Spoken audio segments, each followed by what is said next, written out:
Let's see what we got here.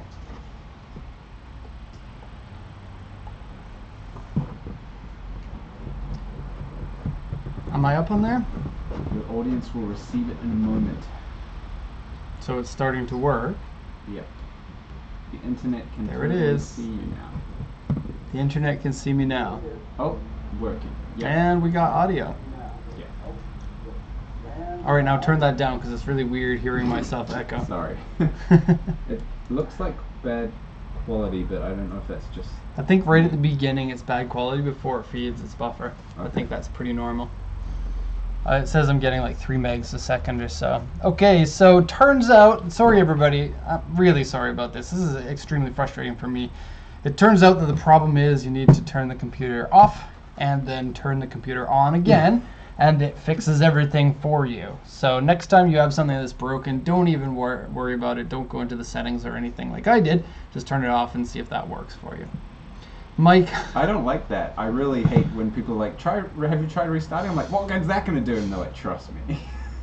I don't even know what the problem was. We literally don't change any of the settings week after week, and yet it seems like every other week there's some sort of a technical issue. I saw somebody in the comments section said, oh, I know what the problem is. You got a Mac computer. Yeah. Maybe, I don't know. I don't even know computers well enough to know if that would be the problem or not. Okay, well, now that I'm all frizzled in the head after what went on there, let's see if I can make this a success for everybody. I Can't get any worse. I gotta fall down. Can we do like just crazy things on this stream in hopes that I can like get back to a state of normalcy? Like, Revitalize. give me a haircut or something, or on that live idea. stream. Go get some scissors. Everybody, grab a pair of scissors. Derek's gonna let you cut his hair. I don't know success in the Borat voice. Mike, can you fill me in? Great success. Okay, well, let's start this, and so we'll start off by picking a car, and I'm just gonna pick an anything car just to have something on the screen to show people.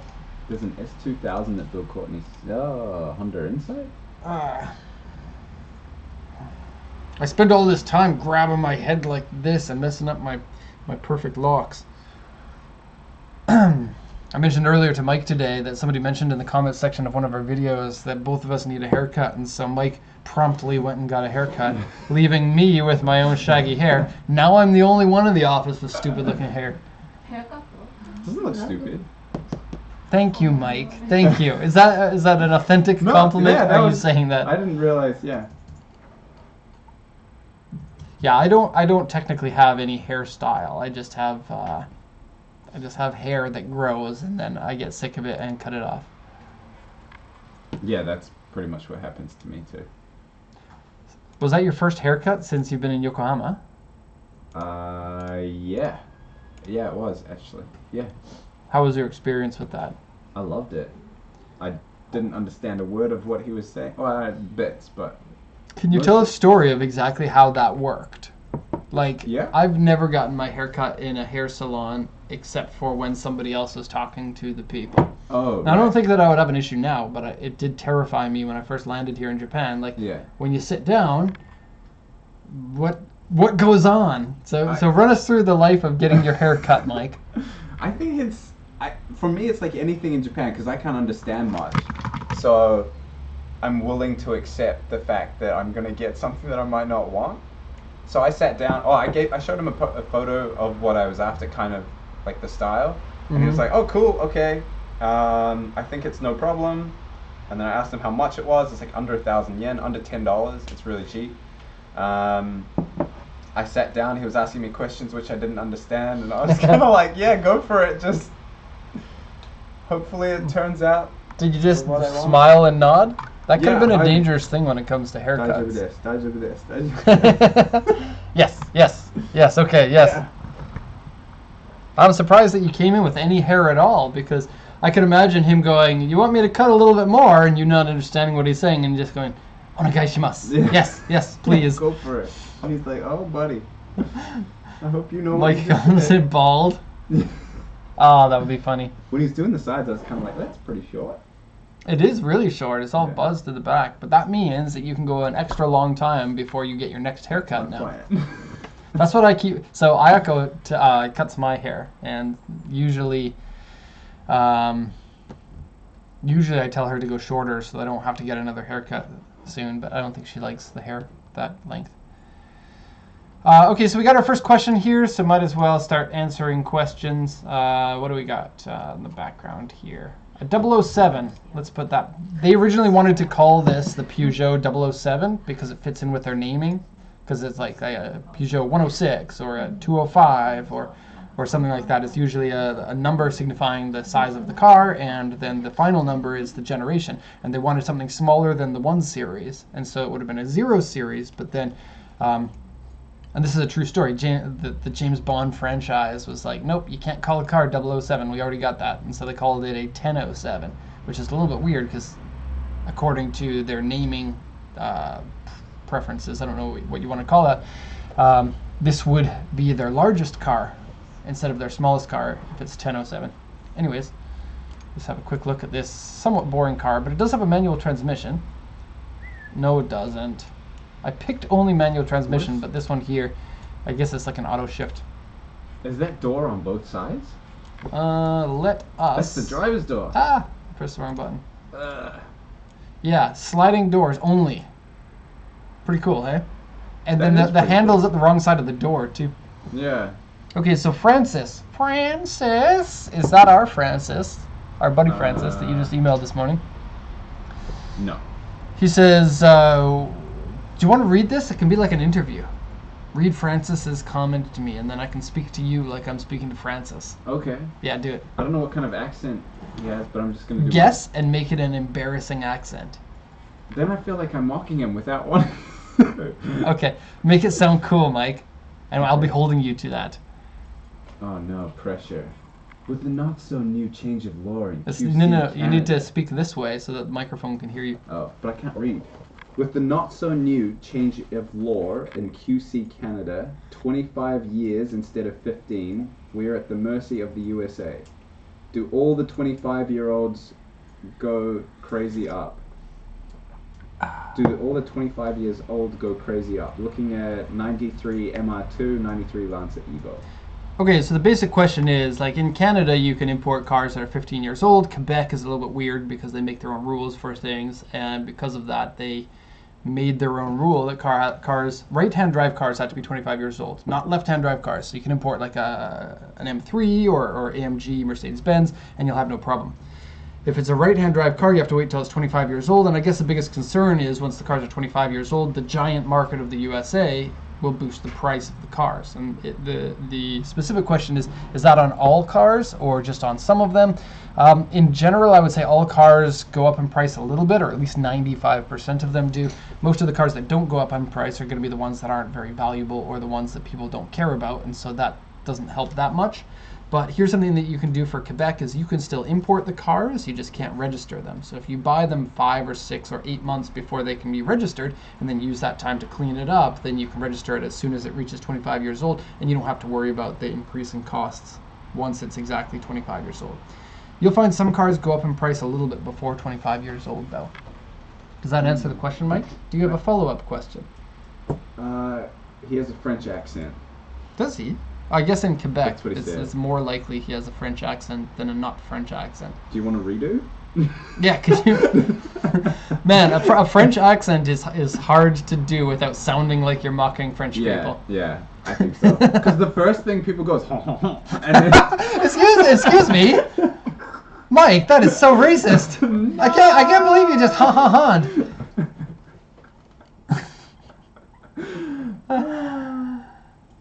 I'm sorry, Francis.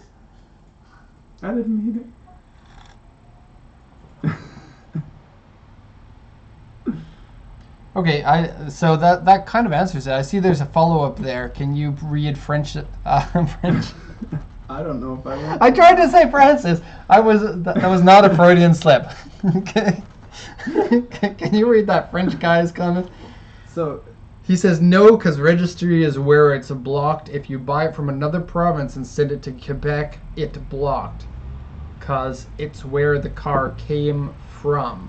Right. Yeah, that's true. If you send it from BC to Quebec, you still won't be able to register it. So yeah, you basically best to import it when it's a little bit early. And we have a few people in Quebec that are doing that, buying cars that are 4 or 5 months out, because generally speaking, when the car lands, you want to, fix it up a little bit and get it ready for the registration. And so at the very least, 1 or 2 months early would not hurt you whatsoever. It usually takes maybe 1 or 2 months for an average person to register the car.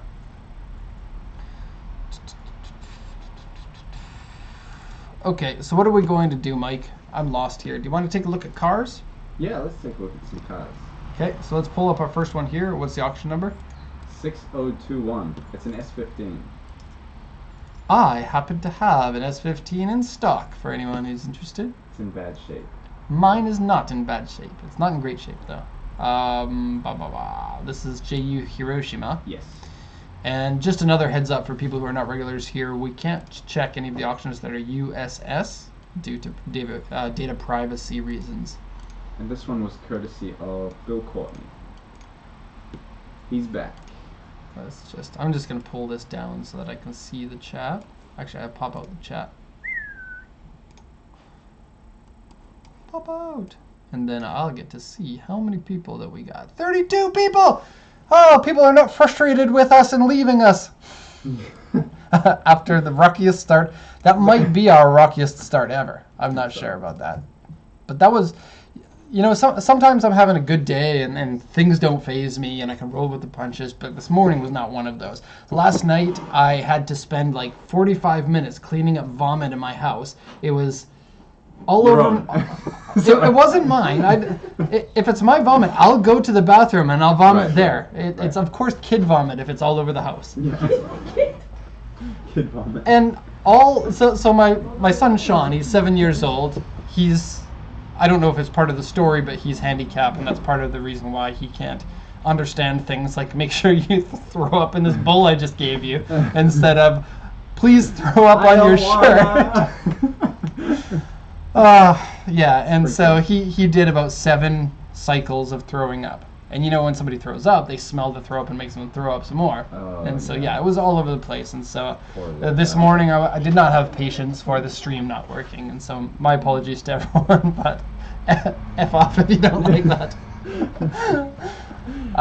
Okay, so S15 here. Let's take a look at it.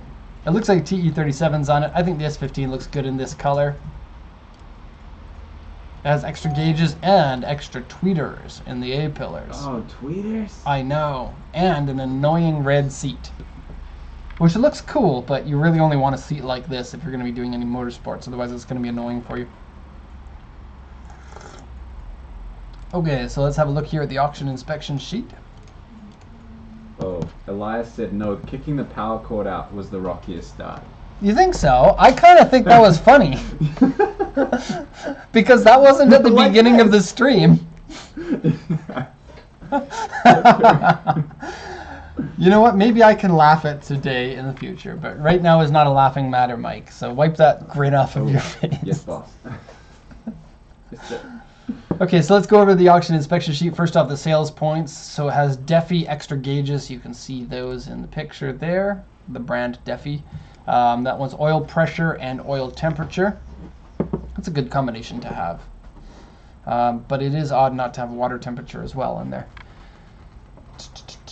It has a Nismo metal head gasket. And so what a metal head gasket does, for those of you that don't know, is it lengthens the space between the block and the head, which lowers your compression ratio, or is used as a way to maintain the same compression ratio if you ever mill the block down. So if you replace a head on a car, you're supposed to shave the top of the block so that it seats perfectly. And a metal head gasket will give you like 1.2 millimeters, so brings that back up to the standard height. Although that's possible, I would think that most people are using that in order to get a lower compression, which allows them to get more boost without compression combustion in the engine. Detonation. Thank you, Mike, for picking the word that I was looking for. And then some people just replace it with a metal head gasket when they don't even know that it has any difference, because they are like, I need to replace this blown head gasket, and a metal one is going to be stronger, or an HKS one is going to be stronger. Generally speaking, I don't know the answer to that. I would think a metal one is not particularly stronger, because you're probably going to end up cracking or warping the block at the same time, or maybe just above the threshold of blowing head gasket. Okay, so Bride semi-bucket seat in there, turbo timer, and I'm going to wait for the comments section for people who know about that better than I do, because perhaps you do. Raised TE37 17-inch wheels. I think 17s are appropriate for this car, and 18's too big for a Silvia because it's not a super high-powered car. And you don't really need the bigger wheels. It's going to end up destroying your performance in handling if you go over 17, I think. In fact, a 16 would probably be pretty nice if it's motorsports, and cheaper tires too. Kakimoto exhaust. Öhlins adjustable suspension. Here's a point that I think is pretty interesting to make, is when you see a more expensive version of a part, like Öhlins is maybe twice the price of Tane adjustable suspension, generally speaking, that person is going to take better care of their car compared to someone who buys the cheapest of the parts. Not always, but it's just a little bit more information for you on that. In terms of condition here, it looks like the body's not bad with some repaint marks over here. I don't think a W2 is really that bad unless it's a collector's car, in which case it would be better if it didn't have that, but it doesn't bother me so much at all. It has been in an accident. It's a grade R car here. And scuffed front bumper. A U2 here is a medium dent, and a medium dent here. The body, I would say, aside from the replaced panels, you might be looking at this at about an 8 out of 10, and the Silvia S15 is kind of at the age now where they're starting to disintegrate, and I don't think that they were built that well to begin with, so they tend to show their age faster than, say, an S13 does, even though the S13 is older, and more of them are in poor condition because of that. Okay, so in terms of the auction inspection, so it looks like it was a fairly large accident, so that for me would be kind of a no-go. All of this section here is accident repaired parts. So it says the rear floor is dented. In other words, it was bent and then bent back into shape, but still leaving some sort of proof of it being damaged. Core support has been replaced, right front inner panel replaced, right front side member replaced, left front inner panel accident damage repair marks, front cross member replaced, rear end panel replaced, and that's all the accident damage, which is quite a bit to me. And it says aftermarket steering wheel wear. It looks like Nardi steering wheel, maybe, or personal, I don't know, but an aftermarket one and a higher end aftermarket one. Is it worth mentioning what we were talking about the other day with the cars in worse condition having more defects than what the auction sheet? Yeah, I think I mentioned that fairly commonly, okay. but people don't. I think everybody could really need to know that. What Mike was referring to is when you see this area here with lots of marks in it, that usually means that there are lots of bad things with the car, but obviously. But aside from that, it also means there's a higher chance of there being defects with the car that are not listed here. And I feel that the chances of that being the case are higher on sports or performance cars, or anything that has been raced before. Okay, so dashboard glue marks, front mount intercooler has been installed. I think stock these come with a side mount intercooler. Comes with aftermarket air filter. It has a small oil leak, which to me isn't a really big deal. It's probably the valve cover gasket. Wheels scratched. Rear glass is scratched. That's a weird one. I don't think I've ever read that one before. And then the fenders have been modified. That's to fit in the larger tires. And I think that the stance is pretty good. I kind of wish that the wheels had more dish, because TE37s with dish look awesome. And then the stock body all the way around is, I think, good looking on the S15. I think it's getting to the point where it's harder to find these in stock condition body-wise. So it's not a terrible car. The accident would put me off, but I can see why. Like, it's not the kind of car that we would warn our customers against getting for sure. Somebody's looking for an EP3. That's cool. I do like those very much. And they're the only reasonably priced Type Rs at the moment. Is it expensive to ship a Land Cruiser to the East Coast? I'd say about $1,200 or so. Derek is living in the 70s with that hair. Yes, I love it. I love when I don't look normal. And I've talked about this before, and I don't think anybody was really interested, and so I'm only going to talk briefly about it. But I don't think that modern hairstyles would look appropriate on me. I don't think so. I think you need to I think experiment. you got a modern haircut, and I think you can do it. But I don't think that I can. I think people who get a cool haircut, people look at them and they're like, damn, that guy's got a cool haircut. And if I'm walking down the street with a cool haircut, I'll be like, I wonder if that person's wondering if my haircut is cool or if I'm not cool enough to rock that hairstyle. I don't think so. I think it's all about like your head and I have a uniquely shaped head, Mike. I have a divot in the top of my head. I would let you feel it, but it would be a little bit weird on stream. I'll let you feel my head if you let me feel yours. Welcome to the PCA stream. The stream where you get to see the divot in Derek's head being touched by Mike, affectionately. What other cars do we got? We have a choice between an AltaWorks, a Lotus Esprit, or an S4 Avant. Okay, I like all of those, so give me the top one. Let's go Lotus. 135 Zip Osaka. Okay, and quite just to topical. further what we said to Aner Cruz about sending in an email, just to let you know, we're going to be a while to get back to emails at the moment, simply because we have so many of them right now. Okay, so we got an Esprit Turbo. Mike and I were making fun of these cars quite a bit last week because we got one in, and it turned out, I didn't realize this, but you can get a 2.2 liter non-turbo carbureted version of them. So we bought the car. I thought it was a turbo when it came in, but it was a non-turbo version with the carb engine. I started up and I'm like, this feels like a carbureted engine when I was driving it. And, and then sure enough, Where's the boost? yeah, and we got a picture of this. Maybe we'll post it on Facebook, but the driver's side door was broken. And this one that we had is a left-hand drive, so you can get them in left-hand and right-hand drive. The driver's side door was broken, and the roof is very low on it, and the center hump is really high, and it's really hard to get into the driver's seat if the door doesn't open. I can And confirm. I looked at the pictures. I wish the pictures were a little bit better, but I still think that they're pretty funny. Hmm. And you did it too, right? Yeah, like once. Or twice. So I'm 5'10". How tall are you? 6'3". It's a lot of extra room to fit in to an Esprit. A lot of neck bending to get it and drive it. But Esprits are cool cars.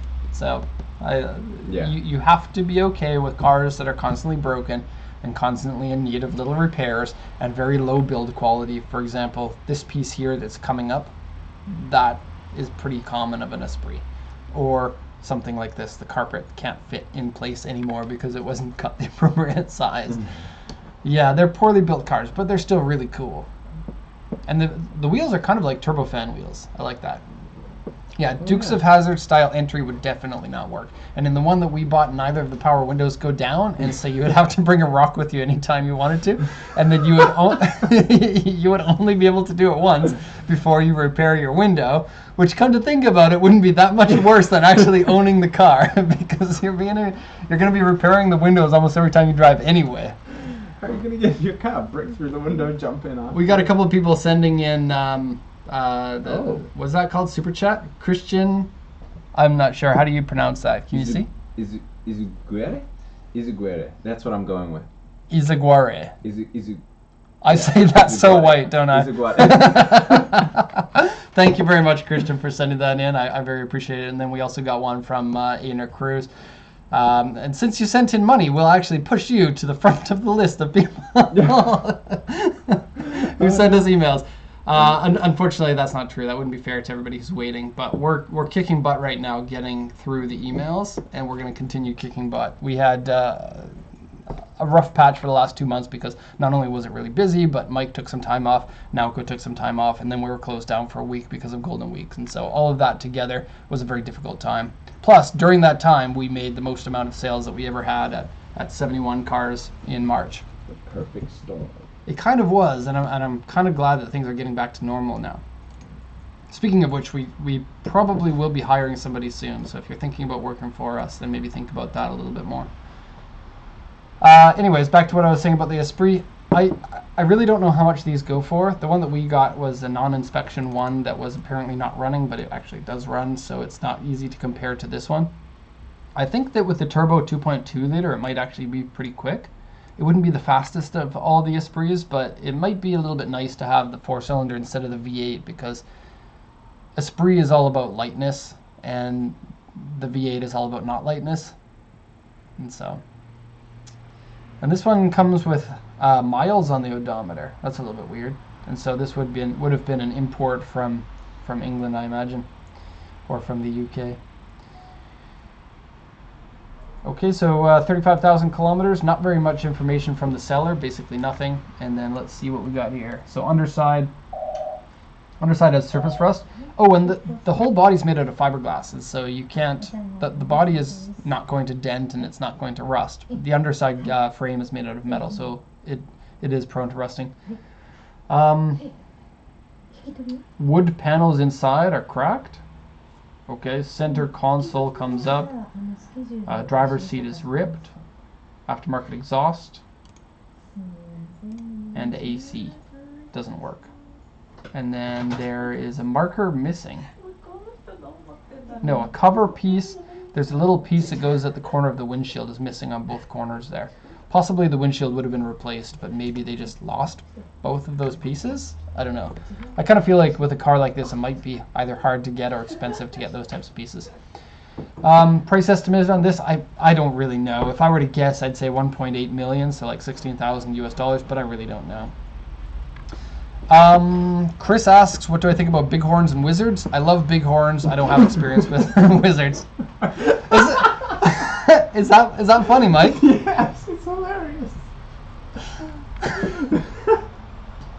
Bighorns and wizards. I love it. I love it more because I know what he means, but... Okay, what's our next car? We've got an S4 Avant, Sure. or a Datsun pickup from the 60s. Put them on the list and I'll get to both of them. Okay, 35062 is the S4 Avant, and that was from Elias. Thank you, Elias, for sending that in. Thank you for making my day. The S4 Avant, especially this generation, I love these. These are great cars. I think that a lot of people don't like Volkswagens because of their reliability, but if you can manage the reliability problems on a Volkswagen, then they're definitely a car that's very, very rewarding to own and to drive. And with the Audis, it's nice because you get the four-wheel drive system that's on all of the time, not like the Volkswagen four-wheel drive system that is made for the transverse engines. And I guess it gives you a little bit more of a predictable version of four-wheel drive. And you get the four-wheel drive whether you slip the tires or not. And so I suppose it's better in that respect. So the 4.2 liter V8 that comes in this one is an engine that Audi's been using for a very long time, and for good reason. Everybody who drives it says it's a fantastic engine. The downside of this particular one, though, is that the engine doesn't work. And I don't know how unreliable these engines are. I have a feeling like they're not unreliable, because the reliability problems with Volkswagens really comes down to things that are not the core engine related, as far as I know. And so I don't think that this would be a known unreliable engine, but I could be wrong about that. Looking at the body here, we have a cracked taillight. We have a big scratch at the back corner here. They call it an A3, which is basically taking a key to the car. And so that's going to need repainting most of the time. Sometimes it's just a long scratch that's shallow, and so you get lucky. But just assume, if you assume that it's a large scratch that needs to be repainted, then you're going to either get what you are expecting or are going to get better than that. Engine check lamp is on, and exhaust leak. And headliner is saggy a lot. I think it has to do with the glue used in German cars mixed with the humidity here in Japan, because it's a very humid country, especially right now. Yeah. Yeah, we're going to go into rainy season pretty soon. Mike, have you experienced rainy season in Japan? I have. In Hokkaido or in Here. this area? Yeah, I was here this time last year. But last year we almost had no rainy season. It was very awkward. It was almost no rain compared to usual. Then I guess no. I'm in for it. Yeah, usually you will get like 25 days of rain in 1 month. It's pretty terrible when part of your job is taking pictures of cars. Yeah. Okay, so 144, 420 kilometers on here. Looks like John Clark says it's approaching 160 miles, starting to get things that need to be replaced. I don't know if he's in reference to this car. Jalava 78 is going to be in Japan in 24 hours. Jalava, do you want to rent a scooter? I have a scooter for you to rent if you want. Wait, one of ours or another one? No, I don't actually have one for rent. I was Oh, lying oh. about that. We have a scooter, but I don't think that we would be able to legally rent it. Right, right. Godzilla, who is somebody who bought a GTR from us a very long time ago and has a YouTube channel about it, so you can check out his YouTube channel. He has like a crazy high horsepower GTR on there now. It's very cool. Are you exporting R33 GTRs anymore to the? I'm sorry, R32 GTRs anymore to the USA? Was I one of the last exports you guys did? Actually, when it comes to GTRs, you were one of the first batch, kind of in the first 2 years or so. Prices are still, oddly, prices are still going up. I didn't expect them to go up this much, but I don't think prices will ever come crashing down at this point, and prices are still going up, leading me to believe that almost all of the GTRs that go through auction are going to the USA. We're not selling that many of them because they're hard cars to make profit on, and most of the people that we have in the USA are importing cars for the purpose of making money on them. Not that they're hard to make money on, it's just that each car is so big of an investment that you're putting a lot of eggs into your one GTR basket. And it's not necessarily a good strategy when you can make more profit for the same amount of money with different cars.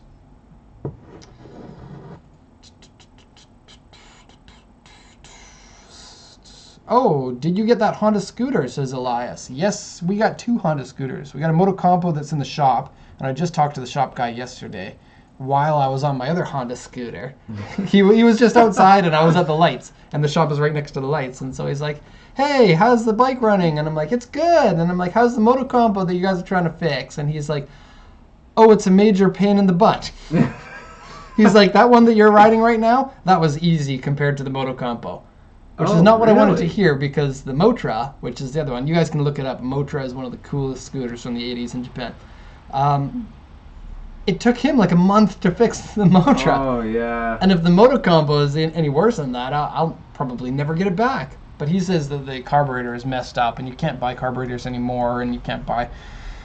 I don't think you can buy rebuild kits, but there are aftermarket ones that work for it, but I don't know if an aftermarket carb on a bike like that is any good, because they're like $60 for a carburetor.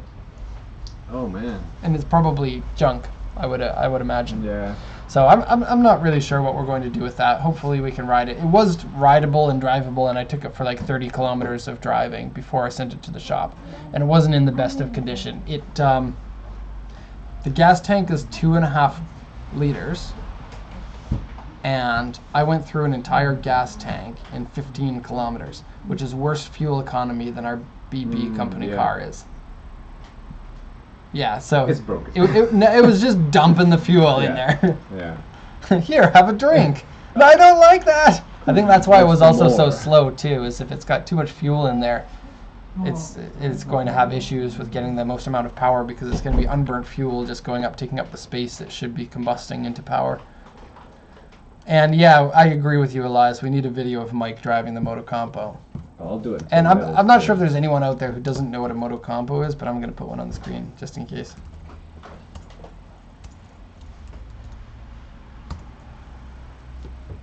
Oh, an auction is today. Maybe we should check to see if there are any other Motocompos for sale. Motocompo versus the world. The bike auction is today. Yeah. And so the Motocompo fits in the back of the city like this. It was meant to fold, like you can see the handlebars. I'm pointing at the screen, I realize you can't see that. The handlebars fold down and the seat folds in, and it kind of straps into the back of the city. And so anyone who owns the city has to own a Motocompo. So ours isn't in the best of condition, was probably about $1,500 US or so, which is more than twice the original price that they cost back in 1982. They're not cheap anymore, but Honda luckily made a lot of them, so keeping them running is... This is a good picture. Keeping them running isn't that difficult. Oh, yes. This is Mighty Car Mods, eh? Yeah. Oh man, does race. that ever look like a lot of fun. Leaning that much on a Motocompo is sketchy too, because of the short wheelbase. It like... I don't know, because I don't have as much experience riding bikes as you do, but like... I have no experience riding this. So you've got more. You know, like the experience speed wobbles that you get when you're Yeah. riding something like just a regular bicycle, right? I'm sure Yeah. that you do on your bike, but it's probably less than most other bikes because yours is so fast. than me. You only get speed wobbles if you're like either if you get like really huge headwind or if you accelerate too hard in the front wheel. No, that wouldn't be the case. No, it's just in strange circumstances usually.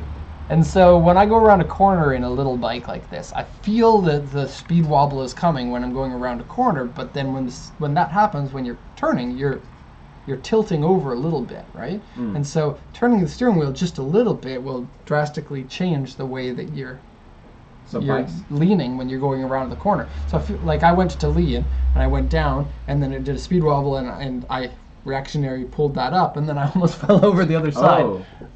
So with bike, I don't know if it works on the Moto Compo. It should. Like with a two-wheeled vehicle, it's counter steering. You know about that? Yeah, So, that's like- like bike drifting. Well, no. Like if you're leaning Uh-huh. right, like instead of turning the handlebar to the left, you turn it to the right, like the opposite way, and the bike will lean in more. Wow, that sounds so sketchy. I hope I never have to deal with that. Nice thing about the Moto Combo is it can never go fast enough that it ever puts you in an awful lot of danger. Max speed, I was talking to Flavian and he said the max speed is limited at 35 kilometers an hour, but ours couldn't go that fast. Our max speed I think was somewhere around 25, considering the engine is getting overfueled. Someone says the Honda City has 3 Moto Compos in the back, the Hot Wheels. I'm gonna go grab mine and see. Oh, you're right, it does. Oh man, there What? are Moto Compos in the back, but there are 3 of them. What? You know what? If you folded the seat down, I don't know if you can see. I'm going the wrong way. Oh yeah. If you fold the seat down, I bet you could get more than 1 Moto Compo in there. But the slot for the Moto Compo is lower than the seat cushion when it's folded. And so there's like this much distance between the bottom of the trunk and the part where the seat is when it's folded down. So I don't think you could fit them in like this. You can see they're all lined up appropriately. That's cool. I don't think that this camera focuses. I think we set the focus manually. Also, props to Colin for sending us this. That's very cool of you.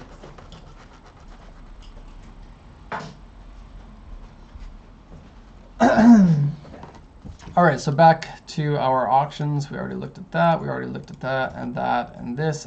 In terms of prices for this, these used to come with the 2.7 liter engines, twin turbo, and then changed later on. I think maybe this year they changed, 2004, to the 4.2 liter V8, which I think would be the better engine out of those. Even though turbo engines you can usually tune better, a 4.2 is enough of a displacement jump that you're probably going to get a better engine and probably better fuel economy if you went power for power with the turbo version, I would guess. Price-wise, mileage is really high for Japan. Nobody in Japan is going to buy an Audi with 144,000 kilometers in it. Oh yeah, the engine's broken. Maybe $800? I don't know. Engine broken. It says engine doesn't run very well, and sometimes it's a simple fix, and sometimes it's not. So really, it's impossible to say a price. Maybe $800, maybe $1,000 or so, depending on the condition. Okay, and you said there's an Alto Works? Yes. 50159. And while you're bringing that up, there is someone said you would look good with green hair. Another person said enjoy your hair while you have it, but I don't. I'm see any signs of no, you. I'm all ready. Oh really? When you are you Is it receding like in my- your hairline? Yeah. When you start to recede, the hair you'll get like 1 or 2 hairs that are like growing in the middle of your forehead, and you're like, how did you get there? But you realize that's where your hair used to be. Oh, you're from a time I've forgotten. Right. If I pull my hair back, you'll be able to see I'm looking on video. it's coming. I think it's better than a lot of people my I age, think- but it's just yeah. it's just what happens when you get older. You can't really worry about it that much. Them's the days. Plus, when you get older, it gives you more authority until a point. And I'm still looking forward to that. I still act like a 20-year-old. That's not true. I still feel like I'm a 20-year-old, but most of the 20-year-olds that I meet, they're like, hey, let's go do this stupid stuff. And I'm like, yeah, wait a second, I don't like doing stupid stuff anymore. Especially when it comes to business stuff. I tend to feel that way a lot. Like, I would be more conservative in the way that businesses are run now than when I was younger, for sure. Okay, so we got an AltoWorks here, probably the ugliest of all the AltoWorks. It's a shame, but otherwise these are great cars. This one here, the RSZ, would be the front-wheel drive one, which to me is the better of the two. Four-wheel drive is cool, but when weight is so important, then getting rid of the drive shafts and the extra differential and the whatever other pieces will save you probably at least 50 kilograms or 70 or so. If you're looking for somebody said that this looks like an STI, like a mini STI, but there's a Subaru Vivio with a removable top that looks exactly like a little Impreza. It's very cool. All right, I'm searching for one. Please do. Okay, so it's a 1999. The body is near mint, an Oxograde 4B, and K cars tend to wear out faster than other types of cars, and so to see a K car that is rated that well means that this is probably going to be in very good condition, with 66,000 kilometers on it. And it looks like Suzuki Sports Exhaust is the only mark that is in the comment section here, other than the circled parts, which are these rather regular things that you see on pretty much all of the cars. So steering wheel wear, seat wear, windshield has a rough chip in it, interior dirty and scratched, very scratches and dents. It looks really fantastic, and my gosh, are these ever fun cars to drive, because they have just enough power to have fun, and then you can drive them really hard everywhere that you go. So it says purchase from user, adjustable suspension, which is kind of cool. I'd probably go for a different set of wheels than these, and the wheels on a car like this, because it's so small and it's stock looking, because no modifications to the body here, a set of wheels would make a big difference in the looks, I think. And 5-speed manual transmission. Man, if we needed a little mountain runner, this would be a fun one. Except we already have a little mountain runner, don't we? Yes. Oh wait, you haven't driven that car in the mountains. Oh, I have that's not. a shame. I would love to. Is that asking me for something? we got Robert, can you pronounce the last name? Robert Pavlokis. Robert Pavlovics. I'm sorry. I can't wait, even you're right. speak my first language. Pavlovics. Thank you for sending in the $5. Your question is, how much does a Land Cruiser 70 with a 2-door 4.2 liter manual in good condition run for the USA? Okay, two-wheel short wheelbase would be a 70, 71, 73, 74 Land Cruiser. The 4.2 liter is the best engine of those. And of the 4.2s, I'd say probably only about 15% of them are manual transmissions. And so that's that makes them rather rare and rather expensive because of that. I've seen prices usually for good condition ones range from 1 million to 2 million yen, which is about $8,000 to about $18,000. So there's a big range there. If you're looking for one that has no rust on it whatsoever, and otherwise like maybe 150,000 kilometers, then you're looking at the higher end of that, maybe 1.6 million. In terms of landed price in the USA, well, if it's a car that I was looking to buy myself, I think that I would go for one that would cost you landed about $14,000 or so. And I think that that puts you right in the hot spot for the best value for money. And you can go higher than that or you can go lower. I find the lower ones tend to be rather rusty and not that good. And then the higher end ones, you tend to pay too much for those ones. And here's another thing is, with the Land Cruisers, the 70 series can come with the locking diffs, and a lot of people who are actually going to take them off-roading want the locking diffs, and they're worth a lot more, but they're rather rare, especially with the 5-speed manual. And then there are two versions, one that's only the rear locker, and then one that's the rear and the front. So it's really a challenging car to buy, and not one that is particularly easy for the customers to do through the system that we have for purchasing. The good news, though, is that you get the car cheaper if you go through it like a purchase at auction style company like us, when compared to a dealer. Dealers put a lot of markup on these because they know that they can, and they know that there are people willing to spend a lot. Land Cruisers, especially 70 series, are still really hot here in Japan for people that want it for the nostalgia. So hopefully that answered your question. You could probably go down to 12,000 and still get a pretty good one. Anything below that, you're getting into the needs a lot of work category, especially in terms of rust and interior cigarette burns or rips in the seat or cracked dashboard, that sort of thing. Oh, I know who EF7 and PP1 is. I know who that is. That's the guy that sent me that that Honda City toy. Oh. Yeah, because I know he has an EF7 and a Hold on. PP1. Oh, sorry. Yeah, and his address is No, 14524. I don't know if we can say names, but thank you for sending in that city toy. I don't know if you just got in and you saw that, but I showed it and I was like, hey, thanks to this guy. So if you didn't see that, you can go, if it matters to you, you can maybe rewind it. Do people still say rewind? Or is that a VHS term that is now obsolete? I think, yeah, people don't say rewind. They just say go back. Is it? Reverse? Skip ahead? Skip back? No, I don't know. Hey, Nippon Imports, or Nippon Imports, how you pronounce it. We're going to go a little bit over today because we kind of messed things up, but I can't go over too much. I got another meeting, like a Skype meeting right away after this, but I told them that the time will be a little bit variable. Anyways, you got more cars to look at? We have a Vivio. Okay, cool.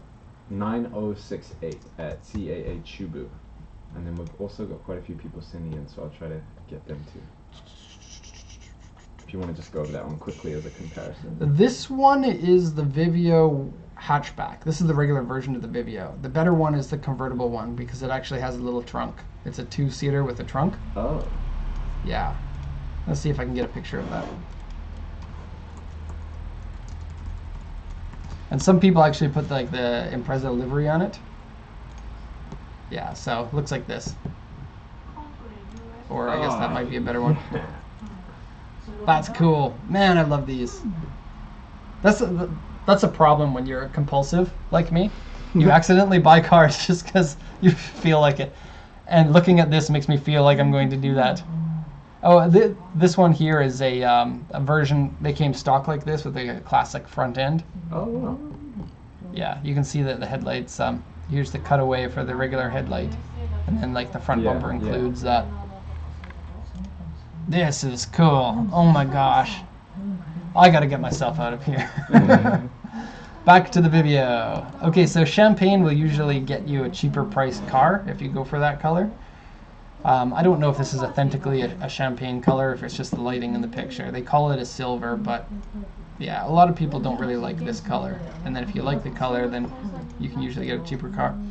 This one's a 1998. It's the RXR, which I believe is the two-wheel drive one, the front-wheel drive one.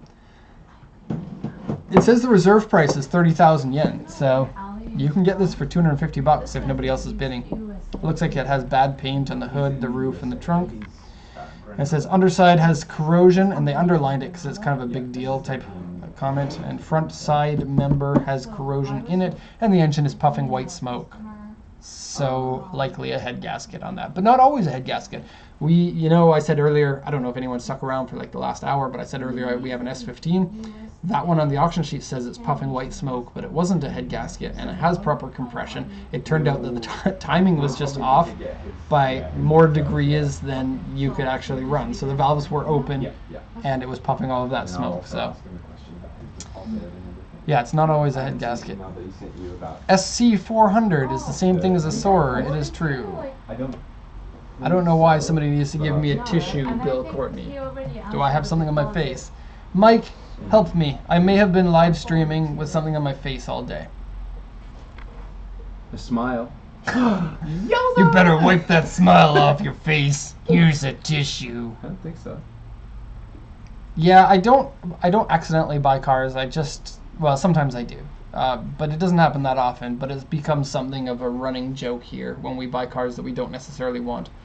Most of the time it happens as a claim type thing. So for example, this S15 that we bought, although the buying wasn't an accident, we accidentally mistranslated the auction sheet for the customer, in which case we're going to buy that car so that the customer doesn't get stuck with a car that they don't necessarily want. Yes, Nissan R33 Z Tune. I would love to see an R33 Z Tune. That would be pretty rad. It is not $250 at the end of the day because that's just the price of the car. Then there's our fee and there's shipping. And this goes into the reason why you don't want to get cars at the lower end of the range. Because say you bought this for $350, you get a junk car. It still costs you maybe $4,000 landed or something.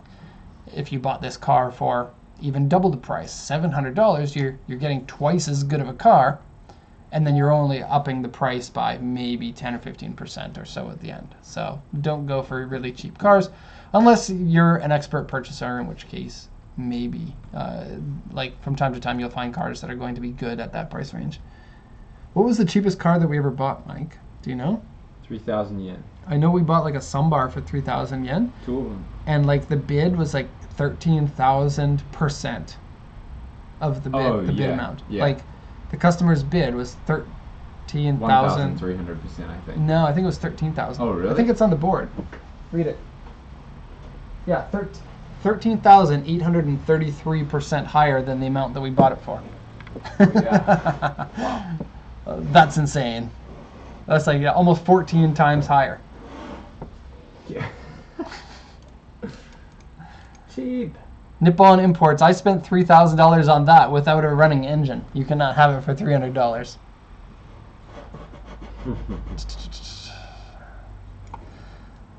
Hey, Nissan R33 Z-Tune lives in Japan, Mike. Yeah. You know who that is? Mm-hmm.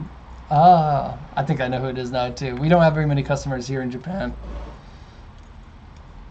Okay, so Vivio, yeah, I'm tired of seeing you. I think we got more cars. Let's burn through a few of them pretty quick here. Someone sent in a Terrano Regalis? Okay, I'll quickly take a look at that. It's not really a. 713. Have we ever bought one? I kind of want to buy an excavator for my son for his birthday, but I don't have anywhere to put it. How cool of a dad would you be if you bought a real excavator for your son? Sure. Here And you you go, had son. like a little Have an pit excavator. set up, and you're like, hey, pick stuff up, put it down. Yeah, and then I'm going to sell this afterwards. You would become the world's worst dad then. He'd always remember that. He'll be like 16 and still angry. Yeah. Dad, you were the one who took my excavator. You took my dreams. What's the auction number on that one? Actually, let's do 222 TAA Kinky from Kevin Machida. TAA Kinky. All the TAA auctions are on the same day. Oh, it's already gone through. Ooh. Do you want me to get the price? I don't think that you'd be able to get the price. You can take a look if you want in AutoServer. It's TAA, right? I don't think that it's JU or CIS. Yeah. Okay, so Celica GT4. This one, what year is it? 1994. Is it legal for the USA? I don't know. Let's have a look. So it was built in May. The 6 means 1994. The 5 means May. And 126,000 kilometers, first time at auction. The condition looks to be quite good. And it still has the original wheels, which are ugly, but the fact that they're ugly meant that most people who owned these changed the wheels in the last 25 years that they've been on the road for. And so it's very rare to find one that has the original wheels. And for somebody who wants to make this a collector's car, that might be something worth having. Anyways, has not been in an accident, but the front inner panel has a small dent in it. So it could have had a small bump at the front, though it didn't justify repairing anything. So you might have some issues with realignment. Not realignment, the alignment of the panels in the front there. Underside scratched and dented, console scratched, exterior has small scratches on it, door mirror scratched, aftermarket stereo on it, and the whole body looks like it's been repainted at some point. We got W2 pretty much everywhere. Oddly not on the roof and the trunk, which I don't know if I trust that. I believe that if you're going to go through the effort of repainting all these panels, you're going to repaint the roof and the trunk as well. So maybe they just didn't see the paint wave. Maybe the paint job on those panels was good enough to not call it a W2. But yeah, the body looks pretty good. One fender, this one over on this side, has been replaced. And probably the replacement of that fender happened at the same time as this front inner panel. Small dent occurred. The reason why it wouldn't be graded as an R grade is because no repair to the frame would have been done. So if you just replace a panel, that doesn't mean that it's not an R grade. Retro Garage says, hey Derek, the auction list is kind of messed up. A lot of 2019 cars showing up as 1989s. I'm guessing because of the calendar switch to the Reiwa era and resetting back a first day to the Heisei era. Wow, Retro Garage, not only did you find that before we as a company found that out, but I think that you're absolutely correct about the reasoning for that. And let me just go into a little bit more detail so people know what you're talking about. So here in Japan, now notice here it says a 6. Obviously 6 means nothing for the year for most people. This is in 1994, and the 6 represents the 6th year that the current emperor has been the emperor of Japan, and every time that they change to a new emperor, it resets back to 1. And so we just changed this year, and so the 2019 cars are going to be called Reiwa 1 cars instead of Heisei 33. Actually, for the last year, they used both of them, which is a little bit odd. And so, like, for example, a Showa 63 or 64 would be a Heisei 1. Oh. Yeah, because it, didn't like, know that. for part of the year it would be 1, and for part of the year it would be another. Yeah. Okay. Oh, that is confusing.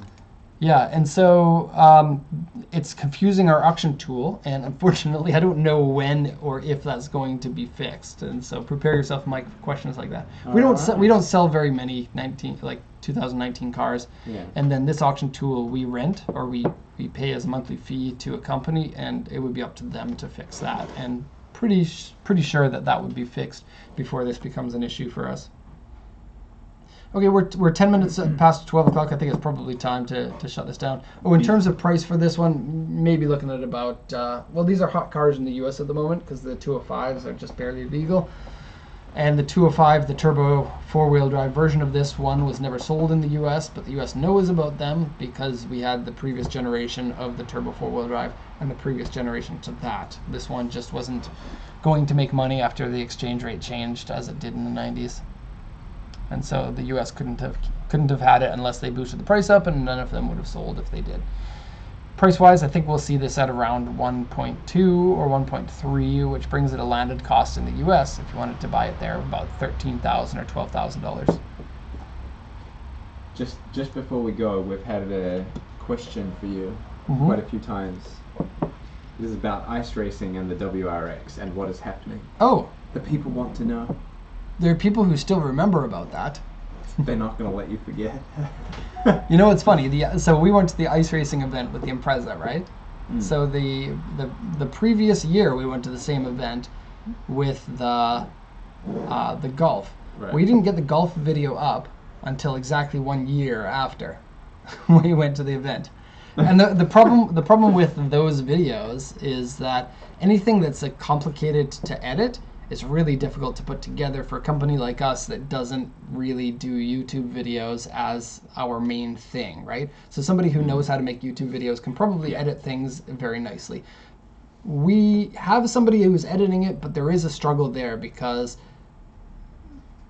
we want this video to have a vision that matches the vision of our company and the way that we want it to be done. But because we're very busy and that other person doesn't know exactly what we want, or their skill wouldn't be able to match the decisions that we would want to make with 100% overlap, it requires my time to go back and say, I want this changed, I want you to work at this angle, that sort of thing. And with a smaller video, that's a lot easier than one that's quite complex. And there's a lot of complexity. You guys haven't seen the video that we shot for it, but we shot a lot of videos. So there's a lot of going through it and deciding what to keep and what to throw out. And so Do you want to ask for it is coming, and then we probably have more video about that. We're kind of balancing whether we want to do that as 3 separate videos or put it all in one video and cut a lot of it out. And then when we go to sell the car, we'll probably make a video about that. And then we also have like 4 other videos that we've shot that are going to be edited after that one. So we've got a bunch of content in that style coming up, but really that has to be a lower priority than the 100 people who have asked us or sent us an email and asked us questions. So, limited time. Back to what I was saying earlier, if you want to work for us, send us a resume. And then Mike can be not the newest person. Yeah. I guess that's not true. Ayako is authentically the newest person. But she's returning. So. Returning staff? I guess so. Mm. I guess kind of returning staff. Mm-hmm. But she's doing a different position now than she was before. Mike, you're still the new guy. Yay. I think. It's good because anytime anyone's mad at you, you can just be like, back off, I'm the new guy. Okay. Okay, I'm excited now. Anyone selling a Honda City? Nice try, Josh. I'm not. Yeah. Anyways, that's basically going to be it. I've run out of things to say, so thank you everyone for joining us here. We'll be again next week. We will almost certainly have technical problems again next week. You know what I'm going to do next time? I'm going to restart the computer every time right before we do this, so that there's not some weird bug that wigs us out like it did this time. Okay. Good idea. Peacing out here, everybody. Thank you for joining us. So goodbye for now. Bye. Thanks for coming.